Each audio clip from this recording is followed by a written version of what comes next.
Getting the base of mountain is the hardest thing. However, the hardest thing is the best opportunity for personal growth. So that's where I faced the fear more than just facing the fear of life and death on the mountain. It's facing the fear about what are you going to do with your whole life. That is the hardest part. That's 6 years mental struggle, trying to make sure, am I doing the right thing? Why should I keep going? Should I keep going? So every day when you're debating those questions, that's the hardest thing.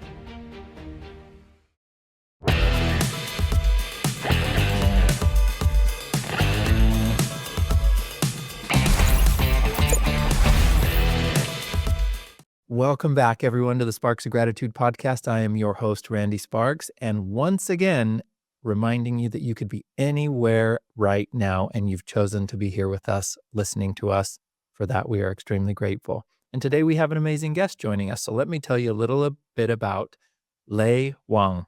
So I'm thrilled to welcome Lei to the show. So she's a remarkable adventurer, speaker, coach, author, and she made history as the first Asian and Asian American woman to complete what's called the Explorer's Grand Slam. We're going to talk about that, but that means she's climbed to the top of all of the 7 highest peaks on each continent and has skied to both the North and South Poles. This is crazy stuff. And she's just got an immense story of physical and mental challenges. She's written a book that we're going to talk about today that tells the lessons from that.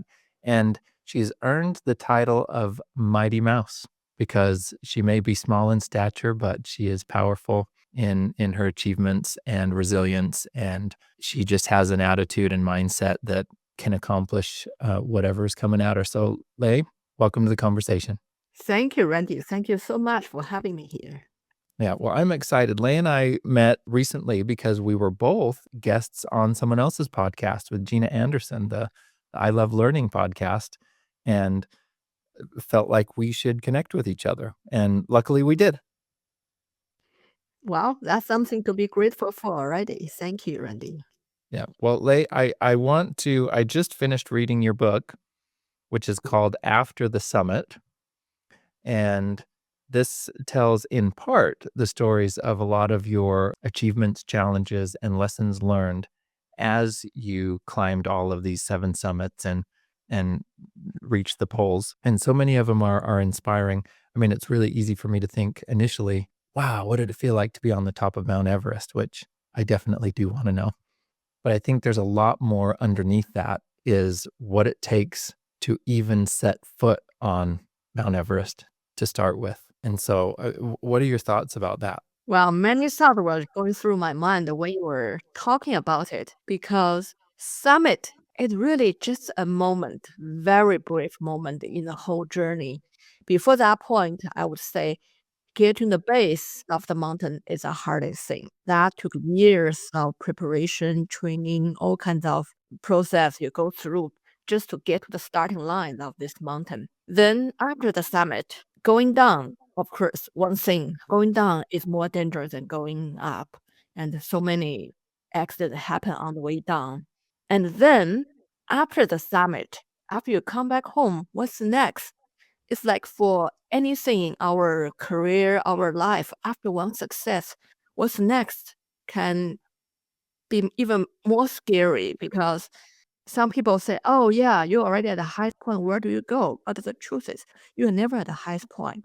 But how to go to the next point? Normally, you have to cross a deep valley first. So it's very hard. So that's why I say after a summit, there's so many things that make it even harder.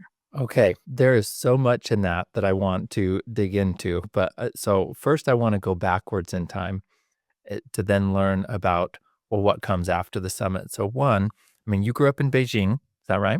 Yes. And I don't believe you grew up anywhere near snow. Oh, actually, we do have snow in Beijing, but that only means slippery street.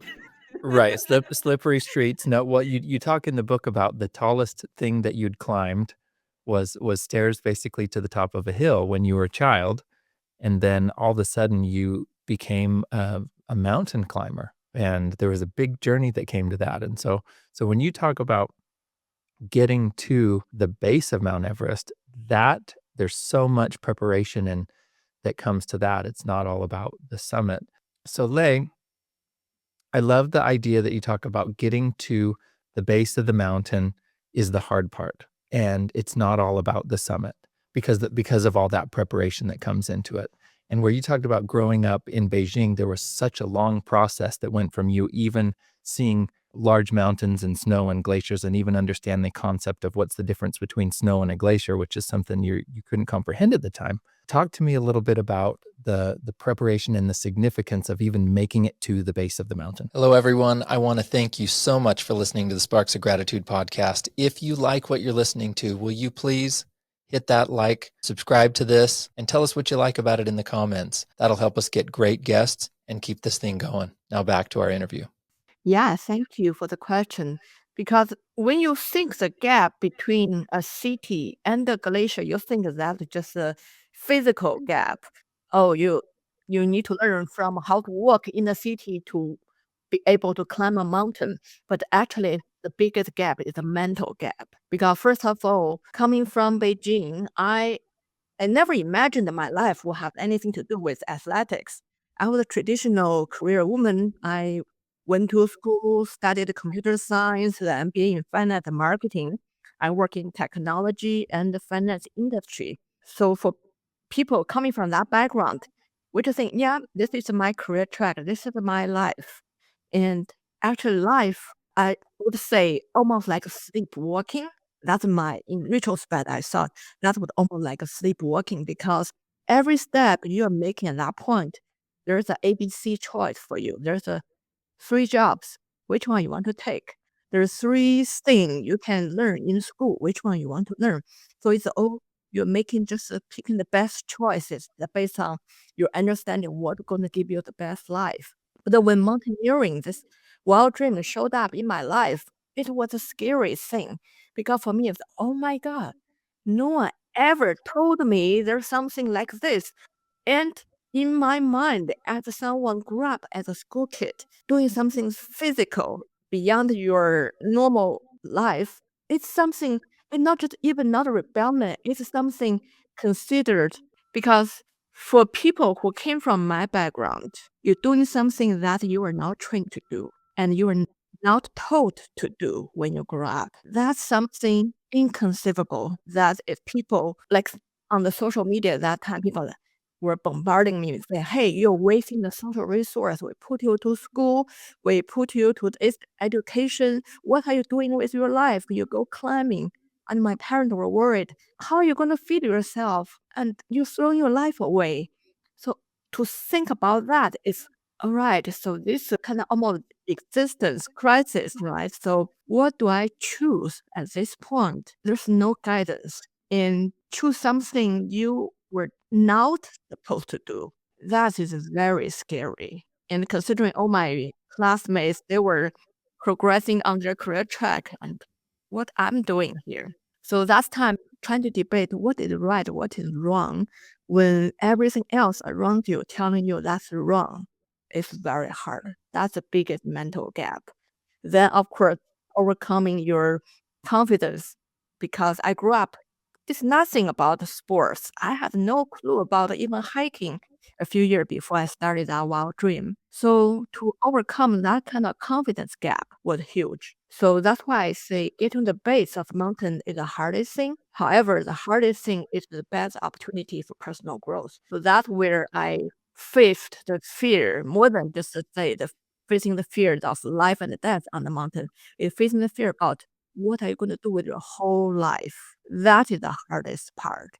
That's 6 years mental struggle, trying to make sure, am I doing the right thing? Why should I keep going? Should I keep going? Should I back out? So every day when you're debating those questions, that's the hardest thing. Yeah, well, in facing those fears, I imagine that is so much more difficult than actually the physical task of preparing physically. As challenging as the physical part is, the mental part, the psychological part, the voices all around you, including your family, people who love you and are trying to protect you, saying, what are you doing? Because they want to keep you safe. And so that people don't want to see you fail, which brings me to a question is you talk a lot about failure in your book. And I love how you approach it, where learning to fail is so important. So, talk to me about the importance of learning to fail. Yeah, failure. When you experience the first time, it was scary before that point. But after that point, it's almost like liberation. It's like you feel free. Now you see failure is not that scary. Worst case, you just get up, going again. And that frees you from trying anything harder because worst case is just get up again. That's it. So my first failure in mountain climbing was my first attempt, of course, because for people who had no idea how to climb a mountain, I think how hard can that be? If other people can do it, I can do it. I look healthy too. I was young, so I felt like no problem. But on that day, the 5 minutes into the climbing, I was out of my breath, I was falling behind, and I was still not even thinking, yeah, I can do it. I was just literally crawling on all fours on the mountain, like, yeah, I'm strong. I'm never gonna give up. I'll keep going. I have no idea what it takes to climb a mountain. And then, of course, I realized, well, you can be mentally thinking there's no limit, but there is a physical limit. So the first climb was a disaster. And on the way down, I was feeling this is so humiliating. How I'm going to face people? How people going to look at me? But turned out when I got back to the base camp, nobody even noticed that I was a big disaster, big failure on the mountain.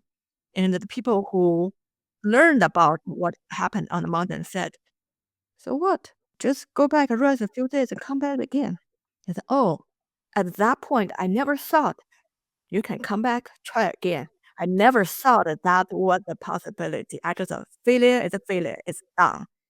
So I took that advice and rested for a few days, came back, and then succeeded the second attempt. So that was the biggest lesson I learned on my first attempt, knowing, yeah, failure actually liberates you. And failure actually is normal because nothing in your life is going to be, yeah, I can do it. I'll do it in one shot. You're always going to run into some obstacles, setbacks, and you have to go learn, improve, to train. Then the next time you have better chance. So I just learned, all right, I can fail once, I can fail twice, and I don't give up. I can keep on getting up and try again. Yeah, that's amazing. I love the story you tell in the book, and I think that was in Cotopaxi. Correct. Was that your first attempt that you climbed, and you didn't make it the first time? You felt humiliated, but then you learned. And what was it that your guide said to you? No summit, no problema. It's like it's no problem, no big deal. Yeah. It's like if you don't make the summit, that's no big deal. And you how you describe that it's liberating to be able to expect to allow yourself to fail and to learn to fail.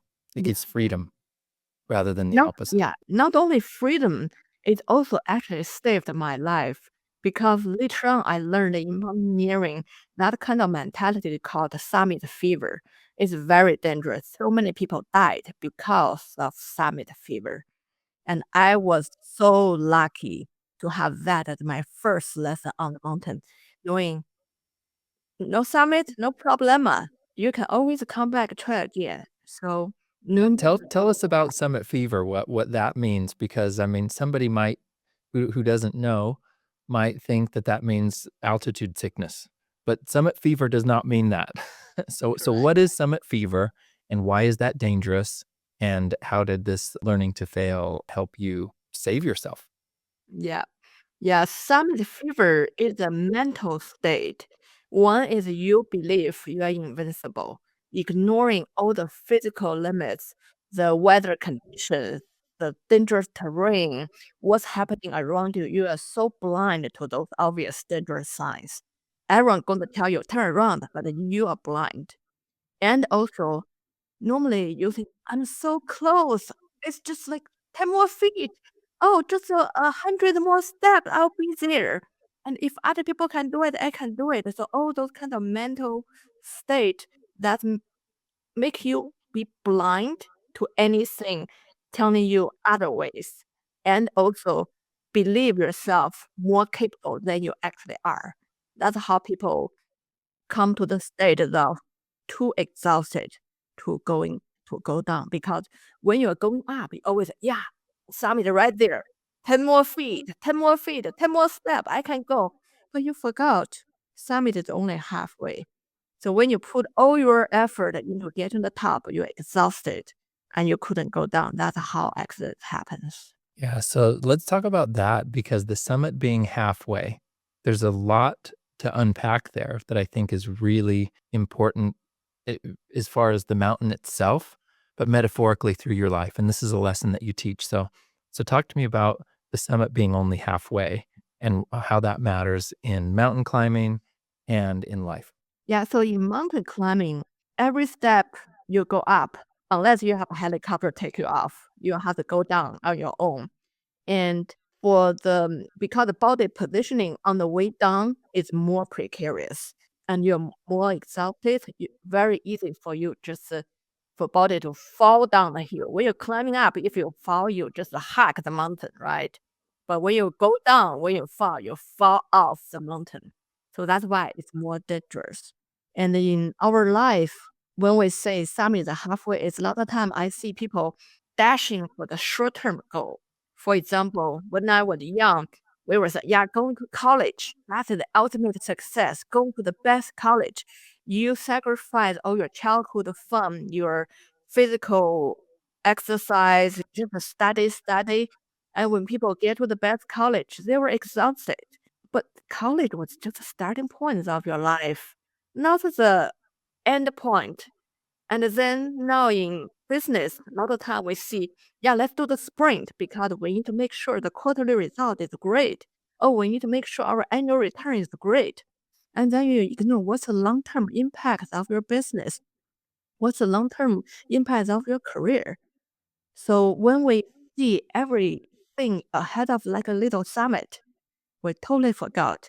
Summit, like in life, not even halfway. It's just a little data point in your long life.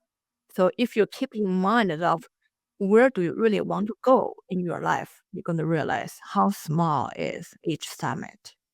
Okay, well, that brings us back to one of the things you said at the beginning, which is that after the summit, people ask you often, wow, you've climbed Mount Everest or all of these achievements. What's next? And the challenges that you faced or that people in general face about what happens after the summit. And I think that ties in well with this idea of, well, the summit's not the finish line. So tell me about the significance of that, which is really the theme of your book. Thank you. Yeah, actually, when you were talking about it, more thoughts came to my mind. One is when people say, "Oh, you already climbed the highest mountain. What's next?" That is equivalent saying the highest mountain is the hardest mountain, but that's not true. Because I say right now I'm living in Pacific Northwest, that there's so many mountains that not that high, but technically more challenging, more exciting. And it's mountain is significant not because of the height, but because what it's challenged you. That I have to train harder, have to learn different skills, practice different kind of disciplines in order to climb a certain mountain, even now high. So for any goal, it's not about how high you reach or how prominent, how famous, how glorious that is. It's more about who do you become in that process. That when a goal that challenges you so much, make you put in so much effort, even that goal looks small, actually it's so significant for your personal growth. And I think that is the most valuable. That's why I say, yeah, after the summit, the next one is not about that summit. It's about what do you become? What do you gain by pursuing the next goal? Could be a tiny, tiny little bump, but that may put you to the biggest challenge in your life. So think about the journey. That's what they say. It's almost like a cliche to say journey, right? But truth is, you gain the most personal growth by doing the hardest thing along the journey, not by going to the summit that you can show off on Instagram or on TikToks anywhere.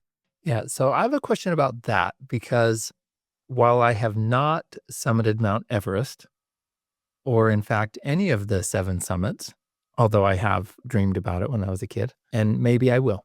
But I have reached certain accomplishments that I've set my mind to and achieved, whether it's a marathon or fill in the blank with any of these accomplishments in my life. I've noticed that when I set out to have that thing as my goal in the finish line, after I achieved that, I felt empty because I had my mind completely set on that being the finish line. And then once I hit the finish line, all of a sudden meaning was gone because all my effort was to arrive. And then after I arrived, I said, well, now what? What's next? So I wasn't looking at long term. It's exactly what you described. I felt, well, I did have this momentary ecstasy feeling of accomplishment. But then I felt empty because, in fact, it was the journey, it was the preparation that's where I found all my meaning. And so, how do you find and how do you coach people to find long term meaning beyond the summit along the way? Thank you. That's a great question. So when people come to me ask, oh, how do I get promoted to the next level I want to get to? The first question is always why, not what. And also before you ask a how, is also understanding more behind it. You want to get to that next level, not only just why you want to, also what you really want to gain by that getting to that level. It's not like a how do I negotiate the salary? It's about what skill are you trying to get? What this next step going to play in your long-term goal.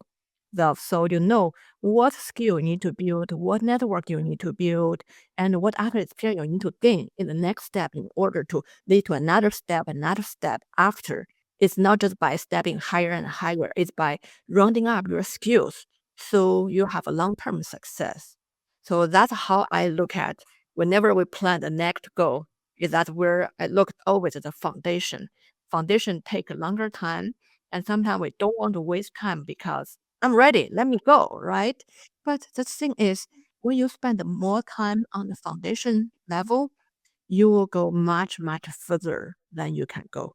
And you end up getting where you want to get to much faster. Yeah, I love that is asking why, and that helps people find meaning to sustain them through the difficult process that it takes to achieve that milestone or goal in the purpose they're going towards. In fact, in your book, you give an example about that, I think, where you quoted and tell a story about Viktor Frankl in Auschwitz when they noticed that there were a lot of fatalities during or after the holidays during a period in the concentration camp. And his conclusion was that that was because what people had set their expectation or hope on, that they would be home for their holidays. They would somehow be released for the holidays. And when that hope was taken away from them, they lost their will to continue to live. And the what his book was trying to teach is that having a meaning can sustain someone far beyond when there's setbacks. And if it can happen in that situation, how can that not apply to me in a life which is much easier? Correct. Yeah. So having a deep why or having a meaning as your goal can sustain you much longer because the truth is a meaning is almost intangible in some way. That make it almost you can never definitely say I arrive, and that can keep you going forever. But a definite goal to say I will be home by Christmas or I'm going to be promoted by next year, that's a definite goal. Oftentimes, once you arrived, we feel empty because that is not really tied to the meaning, to the deeper why, which is infinite. Infinite keeps us going forever, especially in hard games like on the mountain. Oftentimes, people say, "Oh yeah, I just one more day, we'll be there." But I learned so many times, I would say, "I'll go on. I'll keep going forever." I'm not gonna say there's only 1 more hour, 1 more day. I'll say I will prepare to keep going forever. So same thing for the our career, our life. If you pursue big meaning, big purpose, then you just committed. I have to keep going forever. And that kind of forever is not exhausting. Actually helps you pull through when the time is really hard. When people say, like, oh, we're not going to get to that summit. Maybe we should turn around. But in your mind, knowing this turn around doesn't mean I'm giving up this goal because I know the long term where I'm heading to. So that helps you to separate the tactical move versus strategic moves. Yeah, well, I love that concept and I believe in it. So I'm going to dig a little bit more. So, what are the fundamental values and why and meaning for you personally?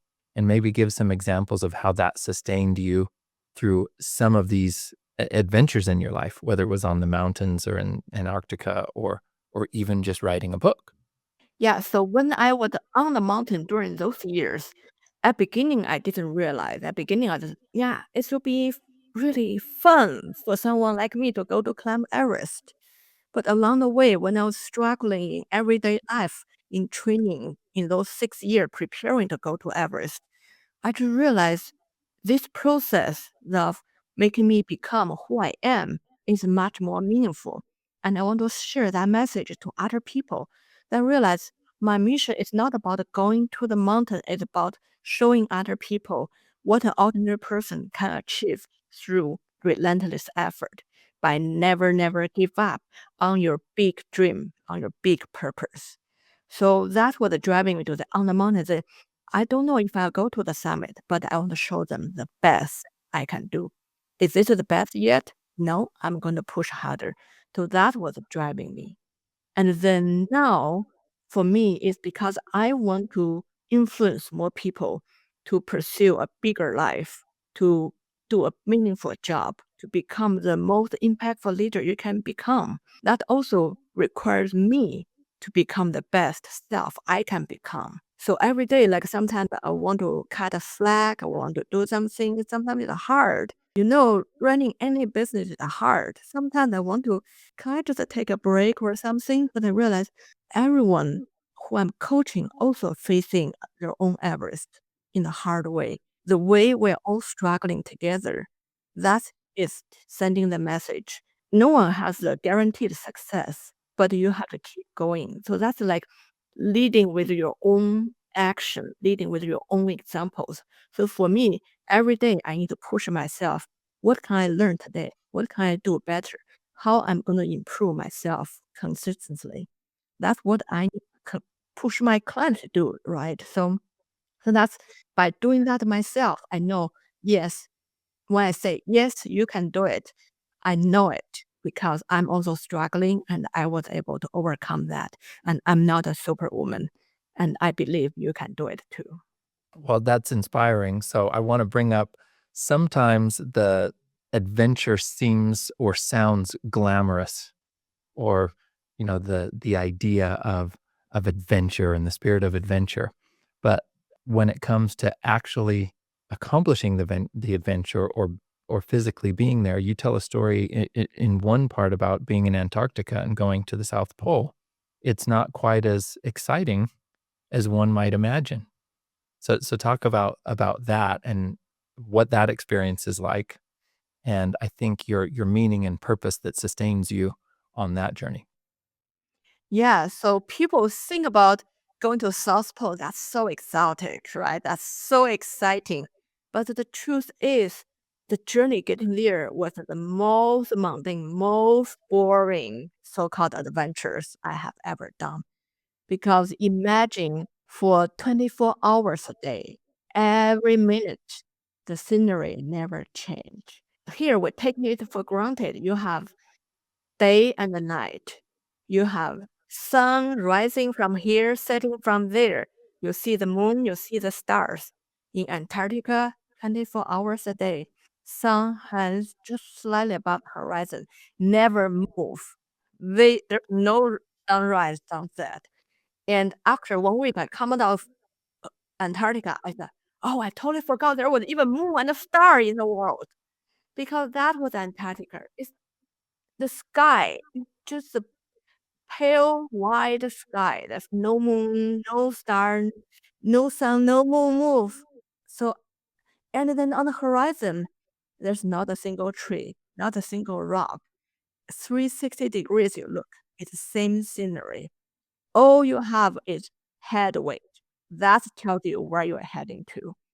And every step you're making is you don't see the any the your target on the horizon, right? So every step you move, you don't feel you're making any progress. You are walking on a treadmill in a wide wind tunnel that there's no end line, there's no finish line waiting for you. That was so boring and it was so cold. If you just stop, try to eat, try to drink, you probably gonna reach hypothermia. So you have to keep going as much as you can. There's nothing to entertain you because it's so hard work. We don't have energy to chat with each other. And it's so cold. Normal electronic gadget doesn't work there. So it's so boring. Only you and yourself all day long. Nothing, nothing to stimulate your reader or your hearing or anything. It's it's purely battle with yourself. That's the hardest battle. That's how many people quit that so-called adventure because it was too boring. Well, and how do you make peace with that boredom or be prepared for it? Or, what do you draw from to be able to keep going? So one is to understand boredom is just a part of the journey to success. In everyday life, like the startup entrepreneurs, every day they have to go keep on knocking on the door, calling people, getting a no, getting rejections. So go through boredom is an essential skill you need to have in order to reach any success. And then two, of course, you need some kind of strategy to distract yourself, trying to think about, okay, what I'm gonna get, like how can I cheer myself up in these boring situations? How do I create some distraction for myself? You can I can imagine a finish line. There's no finish line. You can imagine, all right, how do I make the next 10 steps as fast as I can? Oh, how I can walk the next 10 steps in a different way. Or how I can recognize, yeah, good girl, you're breathing better. You're doing good rhythm. Or just some way like comparing yourself to other people. Hey, you see how that person is making the stride so nice. Can I do something? It just you have to figure out ways to entertain yourself, to distract yourself, to encourage yourself, and knowing that's part of the game. It's like we know the marshmallow experiment, right? The kids at that age, they didn't really know they need a strategy, but the kids who were able to stay like overcome their temptation to the temptation to get a marshmallow is by playing with something else. So they were unconsciously doing that strategy. But as an adult, we just need to be more conscious aware this is what you have to go through if you want to succeed. Then you have to design a strategy. Find your own drive to figure out how to get over this, facing it and take on this challenge. Yeah, so making peace with boredom because it's going to be part of our journey no matter what. And I wonder if making peace with boredom suddenly can help us find the joy and meaning through that all the way. I love what I do for work for my day job. I think it's meaningful and I love it. And sometimes it's the daily grind, right? I think that's with anything, preparing for anything. There's just the one step at a time, and sometimes it's boring and sometimes it's exciting. Yeah, and also because when you keep that your big meaning, big purpose in mind, look to other people that may be a daily grind. For you is, yeah, today I moved a tiny step ahead. I can celebrate. So for you, that is fun. You finding joy inside you. To outside people, maybe they don't. So that's a lot of time when people ask me, "Oh, how do you bear with this, bear with that on the mountain?" I said, I wasn't bearing it. I enjoy the cold. I enjoy the wind. I enjoy those dangerous situations because that challenged me. That get me just to be more alert, be more alive. So it's a suffering, it's a grind. It depends on your perspective. So your meaning is one tool can help you shift that perspective. So tell me a little bit about the importance of mentors and support around you in your life and being able to learn these things, to achieve what you've done, and to have that mindset? Yeah, I love that question because at beginning came from China, I had no concepts of mentor or coach. And we were taught to believe in ourselves. Yeah, I can do anything. I'm so strong. I can handle any challenge. Until later, I learned that when you have someone by your side, life was so much easier to overcome something or gaining confidence. Is so much. It's like you got a almost like a shortcut. So, for example, I always believed, yeah, when I run marathon, people cheering me, "Hey, yeah, girl, you can do it." I was, of course I can do it. It's not that hard. But on the mountain, when the battle is only you and yourself, and when you see other people quitting, any little edge help you stay in the game. Like my trainer, David Minmont, who trained me before the Everest, before I left for Everest, he just said, "I have full confidence in you. I believe you can do it." People may say, yeah, anyone can say that. But the truth is, when the hardest time on the mountain, I just had that word echoing in my mind. Yeah, my coach told me I can do it. I'm sure I can do it. He's confident in me. I'm confident I can do it. All those kinds of trust, those confidence come from someone who know you, who has seen you struggle, who helped you to get up, keep going. When those words come out from those people, it it truly empowers you, means a lot. Because we gain confidence in daily struggle. When coach help you go through that process, they are helping you strengthen that muscle. So that confidence come from that kind of perspective is had carried so much weight. So that's why I say mentor and coach is super important. Not only they may teach you some skills, show you something you don't see, but also that kind of confidence, that kind of empowerment, literally make you go much further. Well, so tell me about the empowerment that you get from being willing to ask for help. Is that a weakness or is that a strength? Yeah, that is a great question. Because at beginning, I never thought I need to get someone to help me. I just, yeah, I'm self-learned. I can go watch YouTube. I can go read everything, go to do those things. But this takes a long, long, long time until someone invited me the first time. Like, so how I ran into my coach was by accident. I ran into another climber. He said, "Oh yeah, why don't you to come with me one day to my session as a gift?" So I said, "Yeah, sure, okay." Then, oh wow, this is so much more efficient. There's things I couldn't see myself, or I couldn't push myself that hard. Someone else can push me hard. So that's the first time I tasted and I learned. Well, now I recognize there's so many things. I may be able to get there by myself, but probably going to take me all my lifetime. Why wasting your time? If someone can help me go faster, be more efficient, get there faster, so I can free up my time to pursue even higher goals. So after that, I just whenever I need to learn something, I say, yeah, I need to find out who already done this or who can help me to overcome this little barrier. Just go get that help. And it is so much liberating. That's another time I think. That's liberating. Knowing asking for help doesn't make you weak.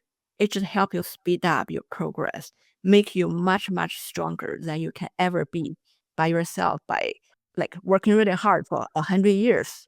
But with someone else, you can get there in 1 year and then you can achieve so much more. It seems like finding, relying on, and preparing with those mentors and coaches gave you not only the belief, but the foundational preparation to be able to handle things that were very challenging or maybe unexpected. Could you tell us the story of what happened to you on Shishapangma in Tibet when you were separated from your group and were a little bit lost? That's a story I never told anywhere else.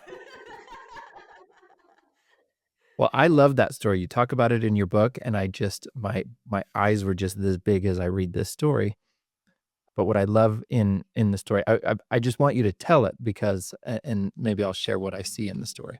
Yeah, I kind of curious about what's your take about that story because that time I was lost on Shishapangma. all by myself for 2 nights, 3 days. But I actually wasn't panicking all throughout those days because I had been through other situations during my training that I was able to overcome. So at that time, I had confidence.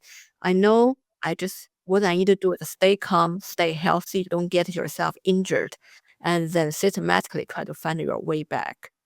And so If kind of set the stage of, what was this like? You got separated from your group.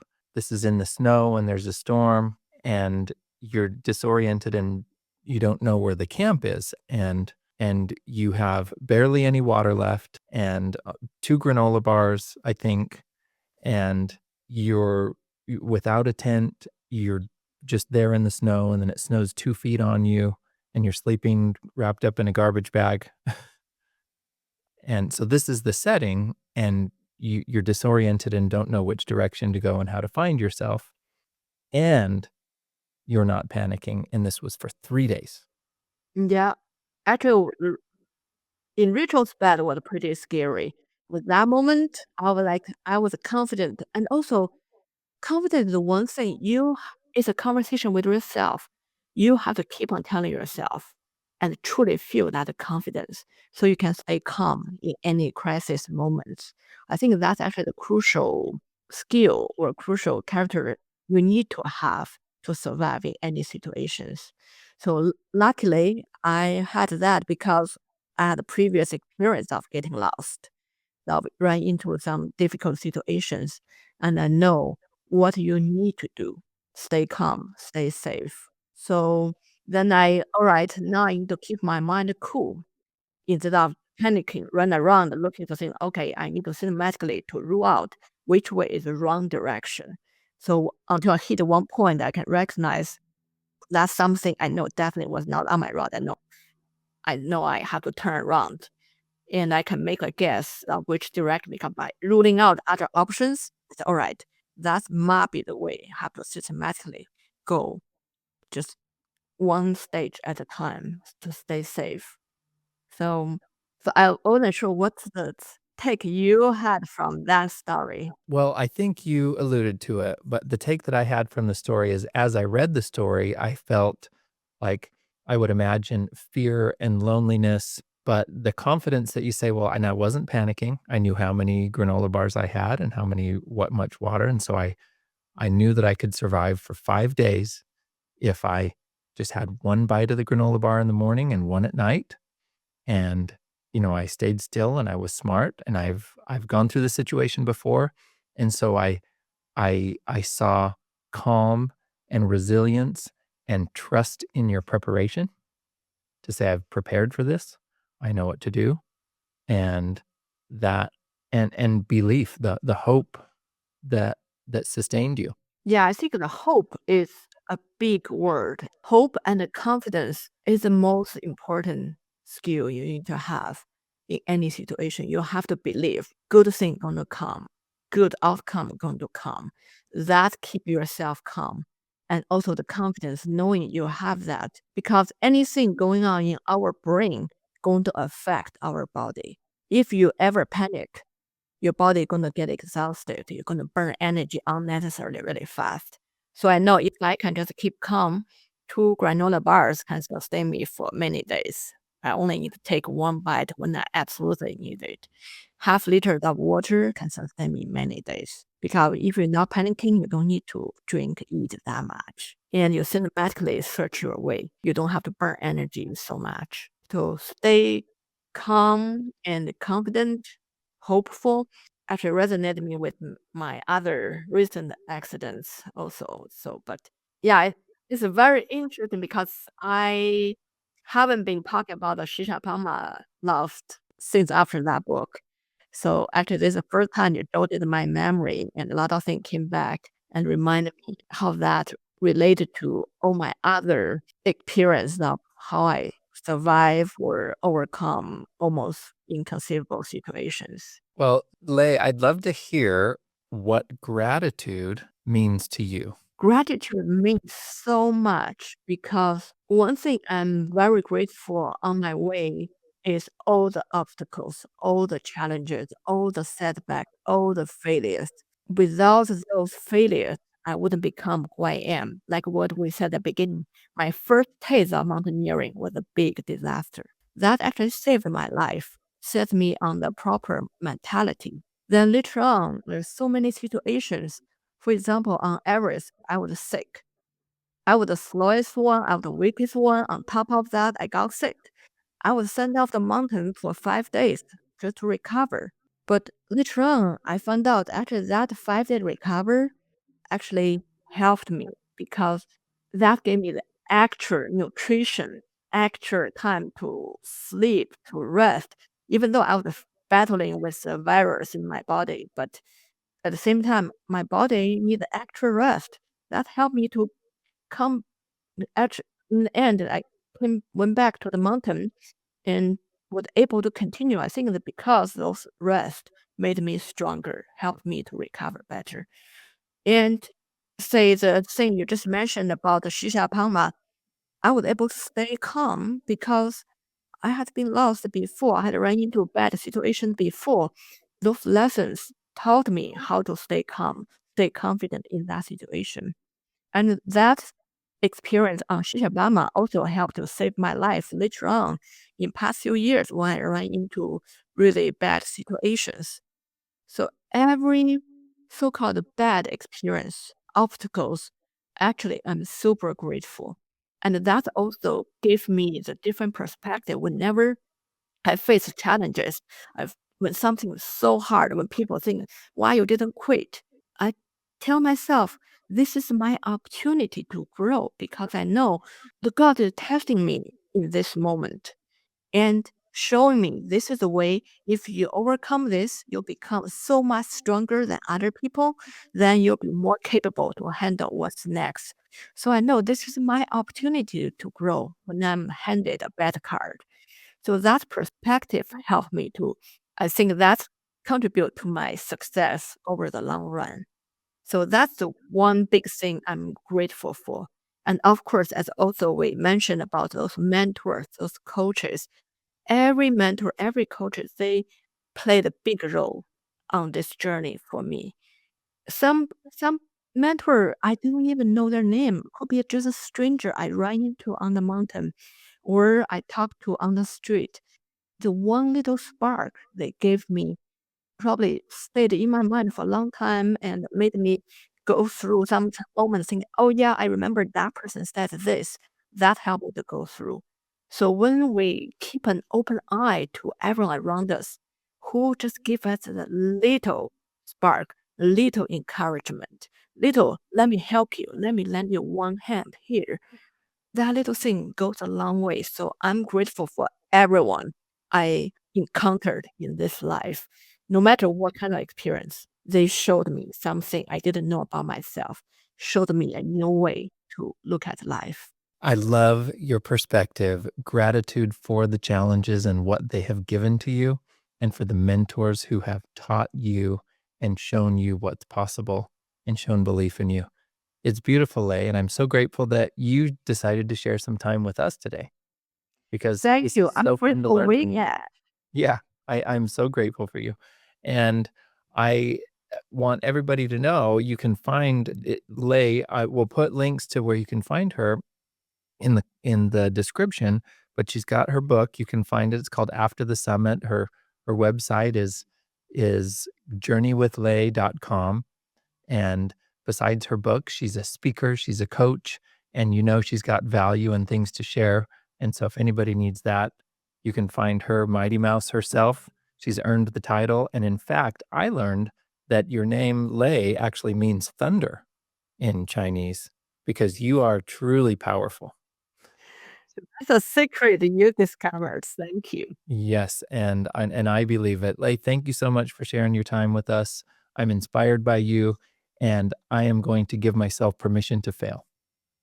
Thank you, Randy. Thank you so much for having me here today. Okay, I hope we can do this again. You have a wonderful day, and everybody else, thank you for listening. We'll see you next time. Thank you.